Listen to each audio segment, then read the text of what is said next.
ஐயோ இந்த தருமான் தெரியலையே. சரி கேட்டு பாப்போம். ஏக்கோ இதுல நல்ல முட்டையா கொடுக்க வந்து காசு தரேன். ஏப்பா வரையில காசு எடுத்து வந்திருக்கலாம்ல. ஆனா அதை ஏக்கா கேக்குறேன். என் ஓனர் போட்டு படுத்தி எடுக்கிறாக்கா. நல்ல முட்டையா இருந்தானே காசு தருவாளாம்.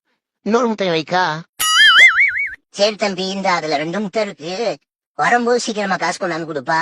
ஏக்கா அதெல்லாம் தம்பி கன் மாதிரி காசு கொண்டு வருவேன், நீ கவலையே படாத. ஆனா அவதான் என்ன சொல்ல போறாளோ தெரியல. இதத்தே நாய் போல பண்ணுவான் போல. சரிக்கா வரேன்க்கா. ஏ ரோசி ஓடி போலாம். அப்பப்பப்பப்பா என்ன வெயில் என்ன வெயில். அம்மா ஓனர் அம்மா, இந்த முட்டை நல்ல முட்டையான்னு பார்த்து காசு கொடுத்தீங்கன்னா கொண்டு போய் கொடுத்து வந்துருவேன். அந்த கூட எடுத்துக்க, அங்கே காசு எடுத்துக்க. நல்ல முட்டை இருந்துச்சு, இன்னொரு முட்டையை சேர்த்து வாங்கிட்டு வந்துருவோம்.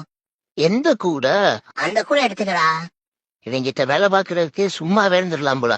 குடுக்குற சம்பளத்துக்கு என்ன வேலை வந்துடும் தெரியாம சும்மா சும்மா அலைய விடுறாய் அந்த பொம்பளை.